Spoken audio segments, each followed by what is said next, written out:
You've probably heard all the advice. Be softer, more agreeable, open up, share every feeling. They say this is what women want. But you follow those rules and still get ghosted, friend-zoned, or lose her respect. Why? 2,400 years ago, Socrates was condemned for asking questions, too dangerous questions that stripped away comfortable illusions. Today, I'll reveal his forbidden question that changes everything. Not a question for her, but for yourself. A question that, when asked honestly, transforms the way women truly see you. But first, you need to understand why the advice you've been given is wrong. The modern man is trained from childhood to be a performer. He's a walking resume of external achievements designed to impress. Get the right job, drive the right car, say the right words, craft the perfect text. His dating life becomes a stage play. He rehearses his jokes, plans his dates with military precision, and presents a carefully curated version of himself that he thinks she wants to see. He plays the role of the nice guy, the enlightened man, the accomplished professional. And he plays these roles with exhausting dedication. But he senses something is deeply wrong. The performance feels hollow. His interactions lack real depth. He's constantly managing, calculating, and anticipating her reactions. He isn't being with her, he's acting for her. And this is the great deception, the belief that love, respect, and desire can be earned through a sufficiently polished performance. It's an illusion. Women, in particular, are equipped with a deeply intuitive detector for inauthenticity. Her nervous system can feel the tension in a man who isn't aligned with himself. She can sense the discord between the words he says and the man he actually is. When he's performing, he communicates one thing above all else: insecurity.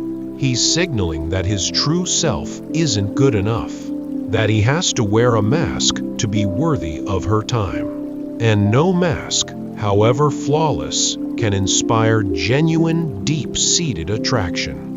Socrates' entire philosophical project was a war against this kind of falseness. He relentlessly tried to separate appearance from essence. A Socratic lens doesn't ask, what performance will win her over? It asks, what is the essence of a man who is naturally attractive? Let's be clear. Socrates didn't write a dating guide. He left no writings at all. What we have are the dialogues of his students, like Plato and Xenophon. He lived in a deeply patriarchal Athenian society. Yet, if we apply his principles of inquiry, a surprisingly nuanced and powerful understanding of the masculine-feminine dynamic emerges, one reflected in the women in his life. Consider his wife, Xanthippe. History has often painted her as a nagging shrew. The anecdotes describe her as temperamental and argumentative, but a deeper, more philosophical interpretation reframes her role. One story suggests Socrates saw living with her as a challenge, like taming a spirited horse. If he could handle her temperament, he could handle anyone. In this view, Xanthippe wasn't a burden. She was a spiritual whetstone. She was the chaos that forged his calm. Her emotional storms were a constant test of his philosophical composure, his presence. She was the living embodiment of the feminine challenge, a test to see whether a man is truly centered in himself or just a leaf in the wind. Then there's Aspasia of Miletus, a brilliant woman of intellect and rhetorical skill whom Socrates reportedly treated as a teacher and peer. in a time when women were almost entirely excluded from public intellectual life. This was radical. It suggests that the Socratic mind, in its purest form, respects power and wisdom regardless of the vessel. And most profoundly, there's the figure of Diotima of Mantinea. While most scholars today believe she was a literary creation of Plato, her role in the Dialogue Symposium is monumental. It is Diotima, a woman, who teaches Socrates the deepest truths about the nature of love, or eros. She reveals that love isn't just physical desire, but a ladder of ascent climbing from the love of a beautiful body to the love of beautiful minds, and finally, to the love of wisdom itself. Here, the feminine isn't an object of conquest. She is the guide to enlightenment. Through these figures, real, interpreted, or symbolic, the Socratic worldview offers a profound insight. The feminine is not a problem to be solved or a prize to be won. She is a mirror. Her tests, her intellect, and her spiritual wisdom are all reflections. They show a man the state of his own soul. The power of the Socratic method wasn't in giving answers, but in asking questions that demolished false beliefs. Socrates acted as an intellectual midwife, helping others give birth to truths already inside them by chipping away at their assumptions. His method was to expose contradictions. Think of his famous question in the Euthyphro: is something pious because the gods love it, or do the gods love it because it is pious? This one question brilliantly severs the link between morality and arbitrary authority. It forces you to ask whether good is just a matter of opinion, even a divine one, or an objective truth that even gods must recognize. Now, let's apply that same devastating logic to attraction. The modern man, the performer, lives his life by the first half of that question. He believes, I am attractive because she desires me. His confidence, his worth, his identity as a desirable man, it all depends on her validation. His value is external, granted to him by an outside force. But a Socratic shift forces us to ask the second, more powerful question. Does she desire me because I am attractive? The difference is seismic. It rips the center of control from her hands and places it squarely back in yours. This second question implies that attractiveness isn't something she gives you. It's something you are. It is an inherent quality, a state of being that exists independent of her gaze or approval. It suggests a man's attractiveness is a byproduct of his own internal state, his character, his alignment with his own truth. This is the Socratic concept of a right. Often translated as virtue, it more accurately means excellence, the act of living up to one's full potential. The arete of a knife is its sharpness. The arete of a horse is its speed. The arete of a man, Socrates argued, is striving for excellence in his own being. One of the most confusing and painful experiences for a man is the feminine test. It rarely comes as a direct question. It arrives as a sudden shift in her mood, a withdrawal of warmth, an unnerving silence. It's a challenge, delivered without words, designed by instinct to probe the integrity of a man's frame. The performer, the man whose value is external, cannot withstand this silence. It's a vacuum, and his insecurity rushes to fill it with noise. He asks, "What's wrong? Did I do something? Are you mad at me?" He becomes anxious, apologetic, and starts over-explaining himself. He tries to fix her mood, to solve her emotions, to perform his way back into her good graces. This is the noise of a masculine ego in full-blown panic. It's the sound of a man revealing that his emotional stability is entirely dependent on her approval. The man of presence, however, understands the silence differently. He has cultivated his own inner world. His emotional state is anchored within himself, not in her.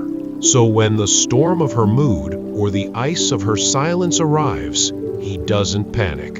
He doesn't get loud. He simply holds his ground. He stays calm, present, and unwavering. His silence meets her silence, not with anxiety, but with immense grounded strength. He is the harbor in the storm. He communicates without words. Whatever you're feeling is okay. It won't break me. I am here.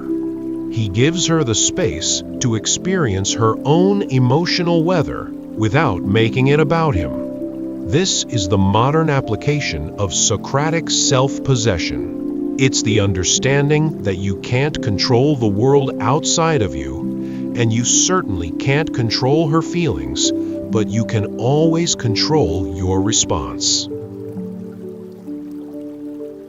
At the entrance to the Temple of Apollo at Delphi, where the oracle once spoke, were carved two words: Gnothi Sueton, know thyself. For Socrates, this was the cornerstone of all philosophy. An unexamined life, he said, is not worth living. So what does it really mean for a man to know himself in this context? It's not about navel-gazing. It's a ruthless, practical process of self-excavation. First, it means knowing your values. Not the values you think sound good, but the bedrock principles you would not betray for comfort, for money, or even for the approval of a beautiful woman. A man who doesn't know what he stands for will fall for anything. Second, it means knowing your purpose. This is your mission, the direction you're heading, which exists entirely independent of any relationship. A woman cannot be your purpose. She can be a cherished companion on your journey, but she can't be the destination. A man without his own purpose is a ship without a rudder, and no one wants to board a ship adrift at sea. Third, it means knowing your emotional landscape. This is the ability to feel your emotions fully: anger, sadness, joy, without being enslaved by them. It's understanding that your feelings are data, not directives. A man who knows his own emotions can hold space for hers. A man who is terrified of his own feelings will be terrified of hers and will try to suppress or fix them, killing attraction in the process. Finally, knowing yourself means knowing your shadows, your flaws, your weaknesses, your triggers. The Socratic man doesn't pretend to be perfect. That's a performance. Instead, he confronts his imperfections with honesty. He's committed to his own growth, not to impress her, but as an expression of his own hérite, his pursuit of excellence.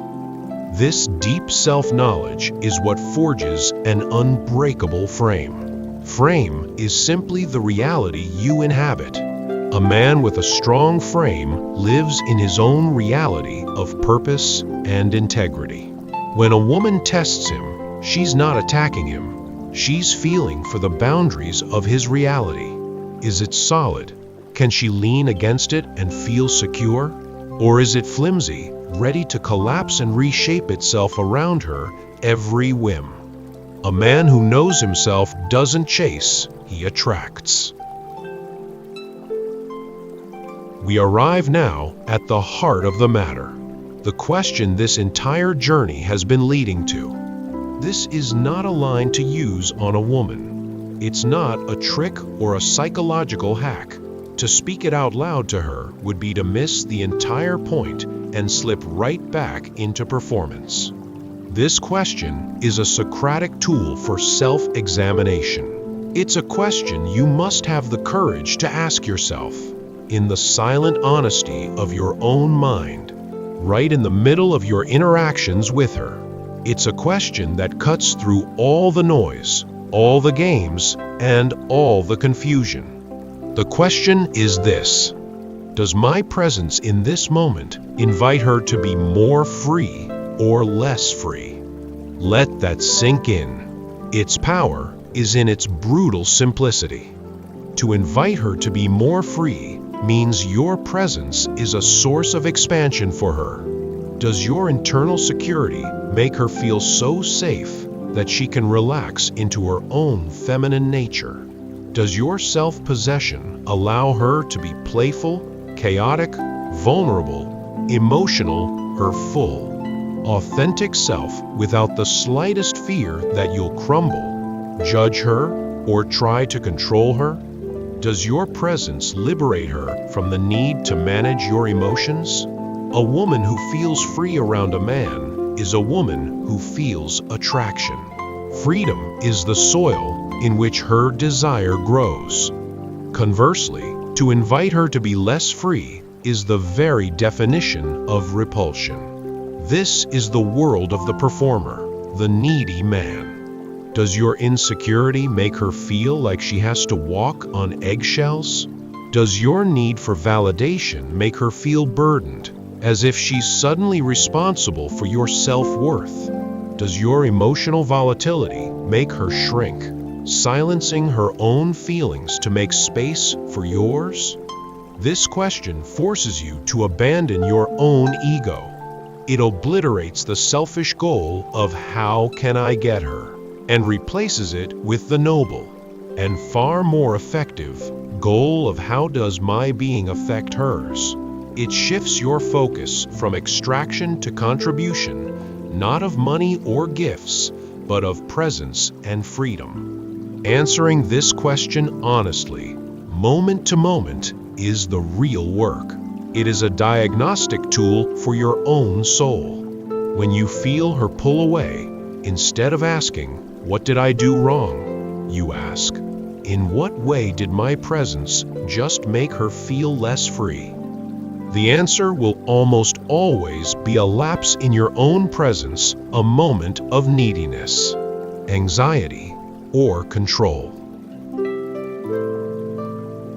Ancient wisdom, through the lens of Socrates, commands you to cultivate deeper presence. The world tells you to seek her validation. Socrates tells you to know thyself. The forbidden question, "Does my presence make her more free or less?" isn't a final answer. It's a compass, a tool for a lifelong practice of self-examination. Answering it honestly is how you stop being a boy who performs for women and start becoming a man whose very presence is a gift. In the end, you realize the final truth. The goal was never to unlock the female mind.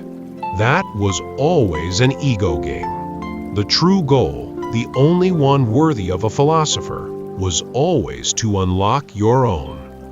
Because it is only within the sovereign citadel of a man who truly knows himself that a woman finds the freedom she has always been waiting for.